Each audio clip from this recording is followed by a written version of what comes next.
जय हिंद दोस्तों। तो हम लोग पीछे वाले वीडियो में पढ़े थे विद्युत क्षेत्र यानी electric field and Gauss theorem का पार्ट 1। अब हम लोग पढ़ने जा रहे हैं electric field and Gauss theorem का पार्ट 2। पार्ट 1 में हम लोगों ने क्या पढ़ा था, तो विद्युत क्षेत्र के बारे में पढ़ा था और विद्युत बल रेखाएं या क्षेत्र रेखाएं के बारे में पढ़ा था और विद्युत द्विध्रुव और विद्युत द्विध्रुव आघूर्ण के बारे में पढ़ा था, जिसमें हमने डिफाइन किया था विद्युत क्षेत्र को, विद्युत द्विध्रुव को। इसके बारे में हम लोगों ने पीछे वाले वीडियो में देखा था। अब आगे हम लोग देखते हैं, जैसे हम लोगों ने 3 टॉपिक्स लिखे थे जो बोले थे अगले वीडियो में हम लोग पढ़ेंगे। तो पार्ट 2 में हम लोग पढ़ेंगे विद्युत द्विध्रुव के कारण किसी बिंदु पर विद्युतीय क्षेत्र की तीव्रता को निकालना था, जिसमें मैं 3 पॉइंट्स बताया था। एक बताया था अक्षीय या अनुदैर्ध्य स्थिति पे, दूसरा बताया था निरक्षीय स्थिति पे और तीसरा बताया था अन्य स्थिति या किसी बिंदु पे विद्युत क्षेत्र की तीव्रता को ज्ञात करना था। तो इस वीडियो में हम लोग देखते हैं अक्षीय बिंदु पे विद्युत क्षेत्र की तीव्रता कैसे ज्ञात करेंगे। अक्षीय बिंदु किसके कारण निकालना है? विद्युत द्विध्रुव के कारण। विद्युत द्विध्रुव के कारण अक्षीय बिंदु पे क्या निकालना है? विद्युत क्षेत्र की तीव्रता। तो विद्युत द्विध्रुव के कारण निकालना है, तो सबसे पहले हम लोग एक विद्युत द्विध्रुव बना लेंगे। विद्युत द्विध्रुव एक मान लेते हैं यहाँ पे प्लस आवेश है और दूसरा मान लेते हैं यहाँ पे, या यहाँ पे मान लेते हैं माइनस आवेश है और एक यहाँ पे मान लेते हैं प्लस आवेश है, कोई भी मान सकते हैं। और विद्युत द्विध्रुव किसको कहते हैं? अगर नहीं जानते हैं तो मेरे पीछे वाला वीडियो पार्ट 1 जरूर देखें। विद्युत द्विध्रुव किसको कहते हैं? तो 2 आवेश और उसको कुछ दूरी पे रखा जाता है। तो इस दूरी को हम लोग माने थे 2L। क्या माने थे? 2L। इसको थोड़ा अच्छे से हम लोग लिखते हैं। यहाँ प्लस आवेश हो गया और एक तरफ यहाँ माइनस आवेश हो गया और इसको हम लोग रखेंगे 2L दूरी पे, समथिंग कुछ दूरी पे रखते हैं 2L दूरी पे। इसे मान लेते हैं A पॉइंट और इसे मान लेते हैं B पॉइंट। और अगला जो यहाँ पे हम लोग अक्षीय बिंदु पे एक पॉइंट मानेंगे और इस पे निकालना है द्विध्रुव के कारण क्या निकालना है? विद्युत क्षेत्र की तीव्रता निकालनी है। अब देखिए यहाँ पे एक बीच बिंदु, वहां पे हम लोग O मानते हैं। यहाँ से इसका L दूरी है और इधर भी माइनस आवेश का भी L दूरी है, ठीक है। और यहाँ इस बीच बिंदु O से R दूरी पर जो है P बिंदु है, ठीक है। O बिंदु बीच से R दूरी पर एक P बिंदु स्थित है। देखिए इसमें हम लोग को लिखना है, तो लिखेंगे माना कि AB एक विद्युत द्विध्रुव है जिसके बीच का दूरी 2L है। उसके बीच बिंदु O से R दूरी पर कोई P बिंदु स्थित है और वह कहाँ है? कोई P बिंदु अक्षीय स्थिति पर स्थित है, जिस पर द्विध्रुव के कारण विद्युत क्षेत्र की तीव्रता ज्ञात करनी है। अब देखिए कैसे ज्ञात करेंगे, तो ज्ञात करने के लिए पहले A से निकाल लेंगे P बिंदु पे, फिर B से निकाल लेंगे P बिंदु पे और हम लोग आराम से विद्युत क्षेत्र की तीव्रता निकाल सकते हैं। तो A से और B से विद्युत क्षेत्र की तीव्रता निकालते हैं। अब देखिए A के कारण विद्युत क्षेत्र की तीव्रता सबसे पहले निकालेंगे और विद्युत क्षेत्र की तीव्रता बराबर हम लोग फॉर्मूला पढ़े हैं। A बिंदु के कारण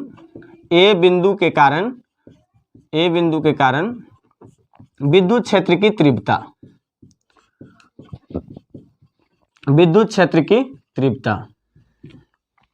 या कह सकते हैं प्लस आवेश के कारण विद्युत क्षेत्र की तीव्रता। तो E बराबर हम लोग पढ़े हैं, विद्युत क्षेत्र की तीव्रता बराबर हम लोग पढ़े हैं।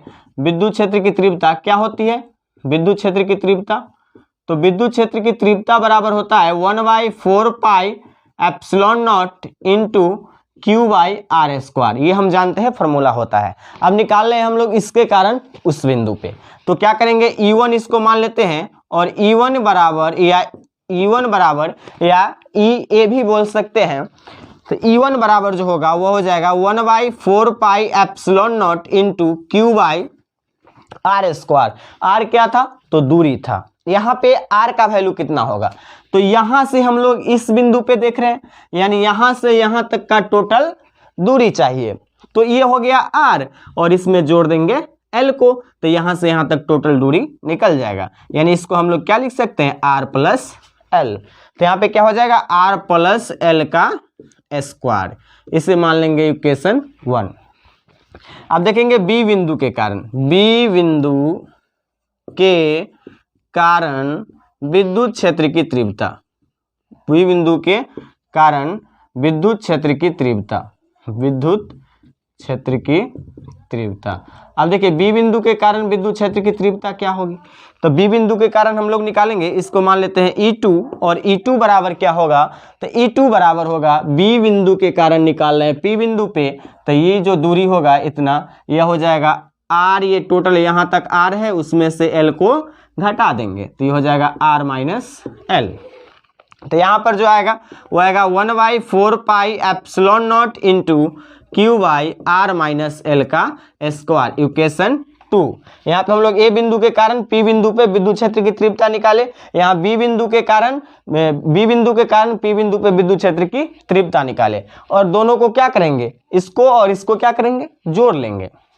तो जोड़ने के कारण क्या होगा, विद्युत क्षेत्र की तीव्रता निकल जाएगी। अब देखिए इक्वेशन 1 तथा 2 से, समीकरण 1 तथा 2 से, समीकरण 1 तथा 2 से देखेंगे, दोनों समीकरण यानी ई नेट जो होगा वह हो जाएगा E1 प्लस E2 के बराबर होगा, यानी दोनों समीकरण को हम लोग क्या करेंगे, जोड़ लेंगे। देखते हैं आगे जोड़ते हैं हम लोग इसे, चलिए आगे हम लोग जोड़ते हैं इसको E1 प्लस E2 को।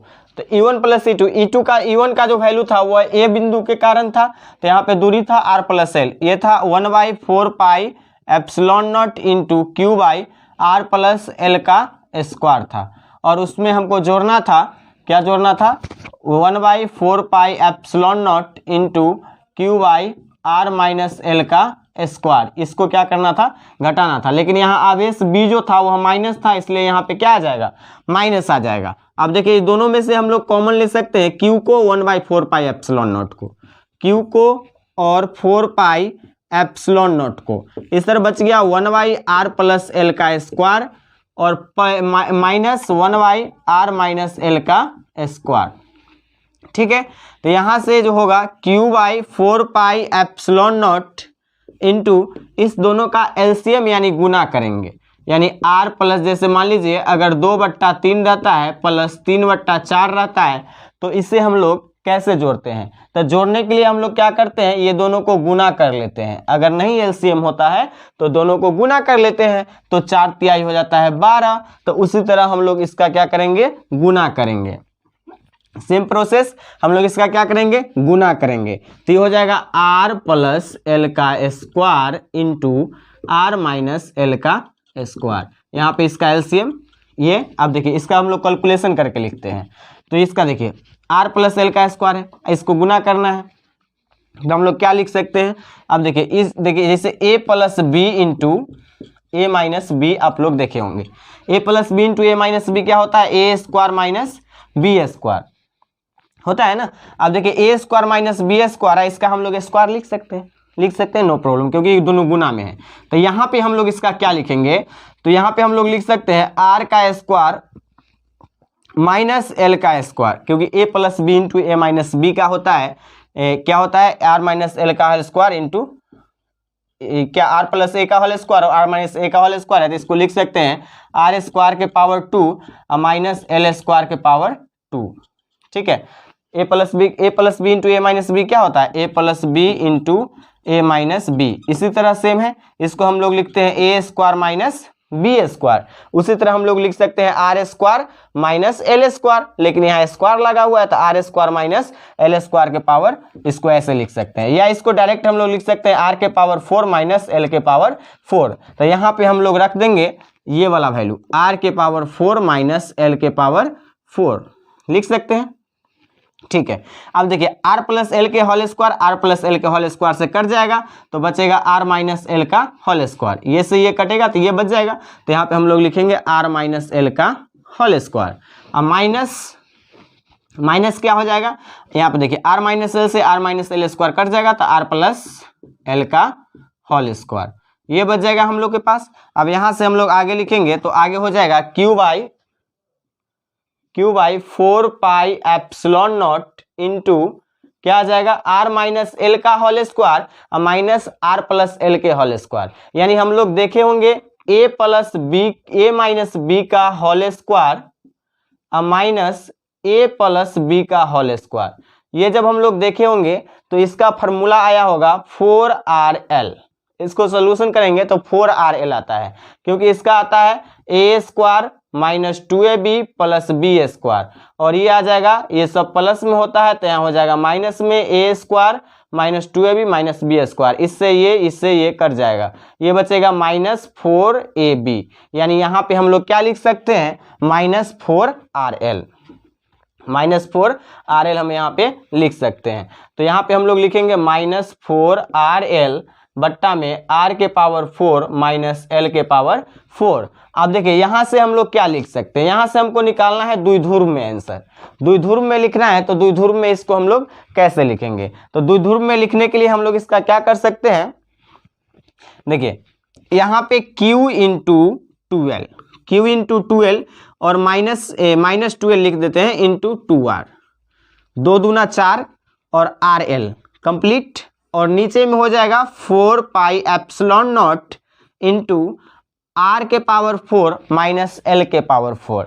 अब देखिए r के पावर 4 इंटू माइनस l के पावर 4, r के पावर 4 माइनस l के पावर 4, इसको हम लोग क्या लिख सकते हैं, इसको हम लोग लिख सकते हैं p, क्योंकि विद्युत द्विध्रुव आघूर्ण बराबर बताए थे किसी आवेश का परिमाण और उसके बीच के दूरी के गुणनफल, प्लस माइनस से मतलब नहीं हो, माइनस आवेश हो या प्लस आवेश हो, वह विद्युत द्विध्रुव केवल परिमाण से मतलब है, यानी यहाँ पे q इंटू 12 जो है हो जाएगा p और इंटू 2r, अब बट्टा में क्या बच जाएगा 4 पाई एप्सिलॉन नॉट इंटू, अब देखिए r स्क्वायर और माइनस में l के पावर 4, r के पावर 4 माइनस l के पावर 4 है। अब देखिए l जो है दूरी वह बहुत ही छोटा सा दूरी है कंपैरिजन टू r, क्योंकि r अक्षीय बिंदु कहीं भी ले सकते हैं, बड़ा डिस्टेंस पे उसका क्षेत्र होगा, लेकिन द्विध्रुव का जो दूरी होता है बहुत ही छोटा होता है, तो यहाँ r का l के पावर जो 4 है वह 0 के बराबर हो जाएगा, यानी यहाँ पे हम लोग लिख सकते हैं l के पावर 4 10 इंटू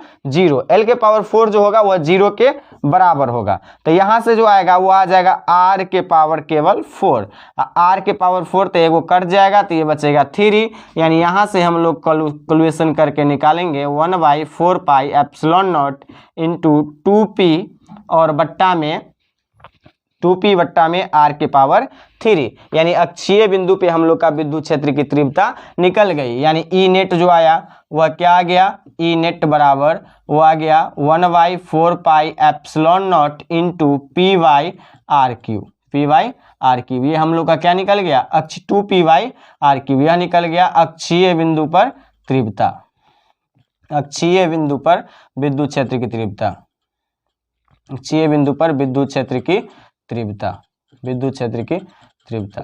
देखिए आगे हम लोग पढ़ेंगे निरक्षीय बिंदु पर विद्युत क्षेत्र की तीव्रता कैसे निकालते हैं, तो निरक्षीय बिंदु पे आगे टॉपिक दीजिएगा, निरक्षीय बिंदु पर विद्युत क्षेत्र की तीव्रता।